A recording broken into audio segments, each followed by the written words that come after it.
markuu dadkii badnaa arkay ayuu buur fuulay markaasuu fadhiistay oo xertiisa ayaa u timid kolkaasuu afkiisa kala qaaday oo wax baray isagoo leh waxaa barakaysan kuwa xagga ruuxa ka maskiin ah waayo boqortooyada jannada iyagaa leh waxaa barakaysan kuwa baroorta waayo waa la qalbi qaboojin doonaa waxaa barakaysan kuwa camal qabow waayo dhulkay dhexli doonaan waxaa barakaysan kuwa xaqnimada u gaajaysan oo u haraansan waayo way dhergi doonaan waxaa barakaysan kuwa naxariista leh waayo waa loo naxariisan doonaa waxaa barakaysan kuwa qalbiga ka daahirsan waayo ilaahay baa arki doonaa waxaa barakaysan kuwa nabadda ka shaqeeya waayo waxaa loogu yeedhi doonaa wiilashii ilaah waxaa barakaysan kuwa xaqnimada aawadeed loo silciyo waayo boqortooyada jannada iyagaa leh waad barakaysan tihiin goortii laydin caayo oo laydin silciyo oo wax walba xun oo beenah laydinka sheego aawadey farxa oo rayreeya waayo jannada abaalgudkiinu ka weyn yahay waayo sidaasay u silcin jireen nebiyadii idinka horeeyey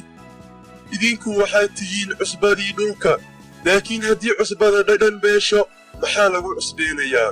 dabadeed waxba tari mayso in dibadda loo tuuro oo dadka ku tubta maahee idinku waxaad tihiin iftiinkii dunida magaalo buur ku taalo ma qarsoomi karto ilays looma shido in loo hoos geliyo weel laakiin waxaa la saaraa meeshii ilayska oo wuu u iftiimaa kuwa guriga ku jira oo dhan sidaas oo kale iftiinkiinu dadka hortiisa ha iftiimo si ay shuquladiina wanaagsan u arkaan oo ay aabbihiina jannada ku jira u ammaanaan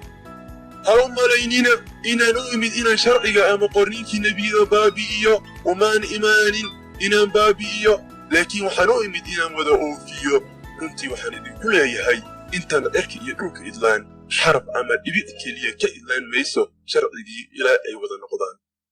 sidaa darteed kii jabiye qaynuunadan kuwa ugu yar midkood oo sidaas dadka u bara waxaa loogu yeedhi doonaa kan ugu yar boqortooyadii jannada laakiin kii yeela oo bara waxaa loogu yeedhi doonaa kan weyn boqortooyadii jannada waayo waxaan idinku leeyahay xaqnimadiinnu haddaydinka badnaan tan culimmada iyo farrisiinta geliba maysaan boqortooyadii jannada waad maqasheen in kuwii hore lagu yidhi waa inaadan dhiig qabin kii dhiig qabaa wuxuu galabsadaa xukunka laakiin waxaan idinku leeyahay mid walba oo walaalkiis u cadhoodaa wuxuu galabsadaa xukunka oo kii walaalkiis ku yidhaahda nacas yahow wuxuu galabsadaa in shirka la geeyo oo kii yidhaahdaa doqon yahow wuxuu galabsadaa jahannamada dabka ah haddaba haddaad hadiyaddaada meesha allabariga keento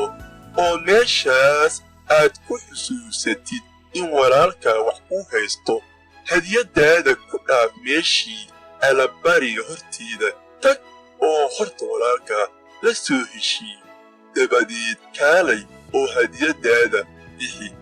dhaqso cadowgaaga ula heshii intaad jidka kula socoto si aan cadowgu xaakinka kugu dhiibin xaakinkuna askariga kugu dhiibin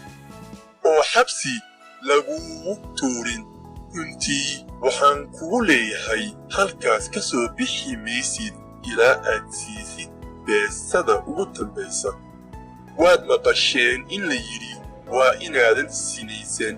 laakiin waxaan idinku leeyahay nin walba oo qof dumar ah damac u eegaa durba qalbigiisuu ka sinaystay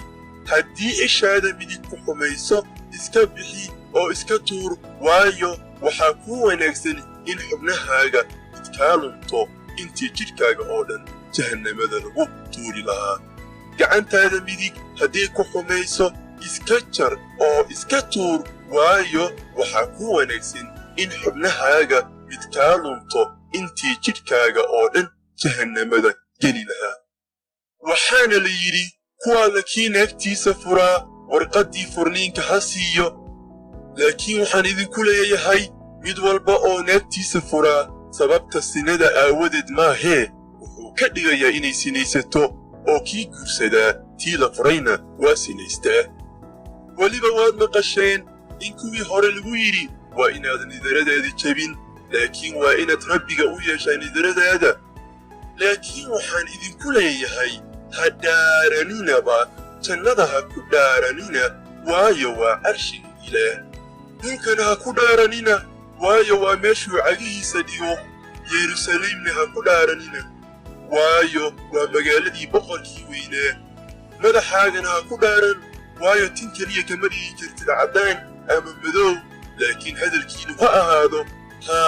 haa maya wixii intaas ka badan sharku ka yimaadaan waad maqasheen in la yidhi il ha loo rido iligna ilig ha loo rido laakiin waxaan idinku leeyahay sharka hor istaagina laakiin ku alla kii dhabanka midigaa dharbaaxa kan kalena u jeedi oo kii doonaya inuu ku ashtakiyo oo khamiiskaaga kaa qaato maradaadana u daa oo ku alla kii kuu qasba inaad mayl la socotid laba la soco kii wax kaa barya sii oo kii doonaya inuu wax kaa ammaahdo ha ka sii jaysan waad maqasheen in la yidhi waa inaad deriskaaga jeclaatid oo cadowgaaga necbaatid laakiin waxaan idinku leeyahay cadowgyadiina jeclaada u duceeya kuwa idin habaara wax wanaagsan u sameeya kuwa idin neceb oo ilaah u barya kuwa idin caaya oo idin silciya si aad u haataan wiilashii aabbihiinna jannada ku jira waayo qoraxdiisa wuxuu u soo bixiyaa kuwa xun iyo kuwa wanaagsan roobna wuu u di'iyaa kuwa xaqa ah iyo kuwa aan xaqa ahaynba waayo haddaad jeceshihiin kuwa idin jecel abaalkee baad leedihiin canshuur qaadayaashu miyayna sidaas oo kale samayn haddaad salaantaan walaalihiin oo keliya maxaa dheeraad ah oo aad samaysaan dadka kale miyayna sidaas oo kale samayn saas aawadeed u samaada sida aabbihiinna jannada u san yahay